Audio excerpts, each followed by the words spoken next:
Samajwadi party के राज्यसभा सांसद रामजीलाल सुमन ने जो राणा सांगा जी को लेकर जो बयान दिया था, उसके बाद क्षत्रिय समाज के अंदर लगातार गुस्सा है। और कल भी आपने देखा आगरा में किस तरह से उनके घर पर करणी सेना के कई युवक जो वहां पर पहुंचे, काफ़ी हंगामा देखने को मिला है।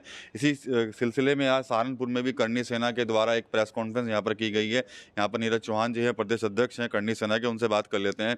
कल काफ़ी भारी बवाल देखने को मिला। आप तो कह रहे थे कि शांतिपूर्ण प्रदर्शन रहेगा, लेकिन वहाँ तो जो युवा थे वो हिंसक हो गए काफ़ी। देखिएगा, हमारी यूथ की टीम थी और यूथ वहाँ जो है केवल शांतिक धरने के लिए गया था। जब उन्हें घर के पास पहुँचा, वहाँ पुलिस फोर्स लगा हुआ था और पुलिस फोर्स लगे होने के साथ साथ ऊपर से पथराव किया गया उन लोगों के द्वारा। जब ऊपर से पथराव किया गया तो युवा लोग भड़क गए और भड़कने के बाद जो है केवल ये कह रहे थे कि भाई आप आए और माफ़ी मांगे। उद्देश्य था, हमारे लोगों पे कोई हथियार नहीं थे, कोई डंडे नहीं थे, खाली हाथ गए थे।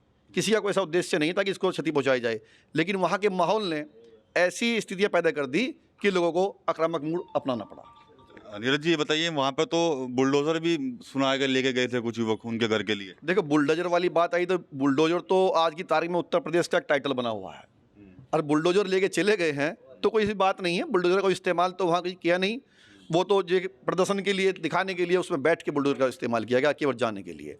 घर के पास बुलडोजर नहीं पहुँचा है, उस सड़क पे बैठने के लिए बुलडोजर को ऊपर लेके गए थे। अच्छा, जो ये लड़ाई आप लोग लड़ रहे हैं रामजीलाल सुमन के बयान पर, ये इसको लड़ने के कोई और भी तरीके हो सकते थे, लोकतांत्रिक तरीके से आप अपनी बात रख सकते थे, लेकिन कहीं कोई जीभ काटने की बात कह रहा है, जीभ काटेगा तो ना दे, तो इसको कैसे देखते हैं सर आप? देखिएगा, 5 दिन का टाइम दिया गया था लालजी सुमन को माफ़ी मांगने के लिए। लालजी सुमन ने 5 दिन के अंदर माफ़ी नहीं मांगी और उसके बल्कि राष्ट्रीय अध्यक्ष हैं उस पार्टी के, उन्होंने भी उसका फेवर किया।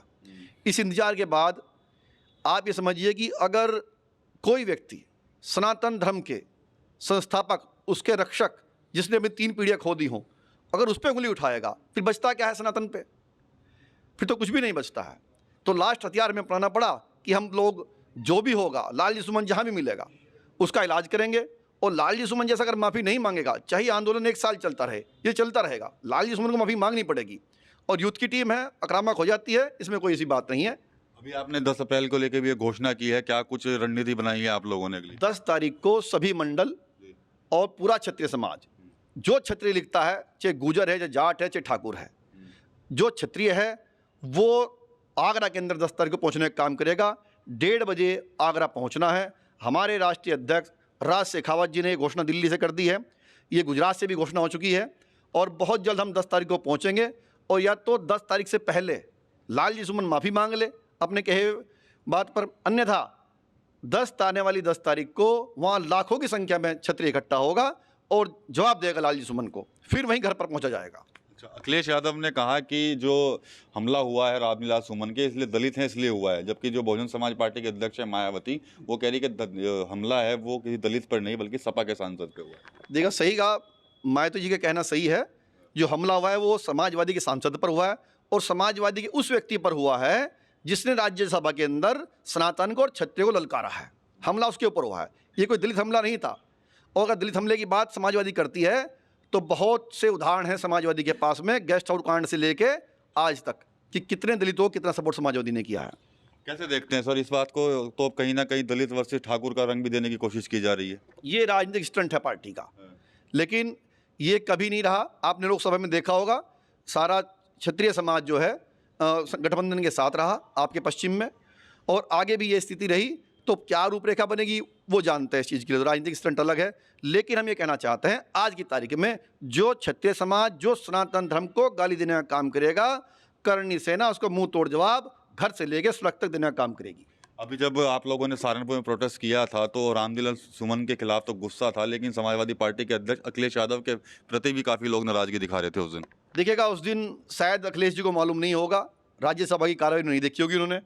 इतिहास के पन्ने पलटने की बात उन्होंने कर दी है उसके अंदर, और इतिहास के पन्ने पलटने के बाद मालूम नहीं था किसने क्या बयान दे दिया, तो उसके पक्ष में ये बयान माना गया कि शायद अखिलेश जी ने भी उसके पक्ष में बोला है और उन्होंने अपने उसके राज्यसभा के सांसद के खिलाफ कोई कार्रवाई नहीं की, इसलिए लोगों का गुस्सा उनके खिलाफ भी था। तो क्या मांग करते हैं? कुछ आप अखिलेश यादव जी से ही मांग करते हैं या कुछ किस तरह की? अखिलेश यादव से मांग करते हैं, लालजी सुमन द्वारा कहे हुए जो शब्द राज्यसभा में कहे हैं, राज्यसभा के अंदर से वो शब्द हटाए गए। ये लालजी सुमन ने भी बोल दिया अपने मुंह से। दूसरा, लालजी सुमन पूरे सनातन से, क्षत्रिय समाज से माफ़ी मांगे, तब ये आंदोलन बंद होगा, नहीं तो आंदोलन उग्र रहेगा। ठीक है, तो ये करणी सेना के प्रदेश अध्यक्ष नीरज चौहान आज यहाँ पर प्रेस कॉन्फ्रेंस की है। कहीं ना कहीं आक्रामक रुख जो है वो अभी भी अपनाया हुआ है। साफ तौर पर कह रहे हैं कि जब तक माफ़ी नहीं मांगेंगे रामजी लाल सुमन, तब तक इसी तरह का जो आंदोलन है वो जारी रहेंगे। 10 अप्रैल को लेकर बड़ी घोषणा की है कि 10 अप्रैल से पहले अगर रामजी लाल सुमन की तरफ से राज्यसभा में जाकर माफ़ी नहीं मांगी जाती तो एक बड़ा आंदोलन जो है वो फिर से उनके घर पर जो है वो किया जाएगा। TV9 यूपी के लिए सहारनपुर से विकास कपिल।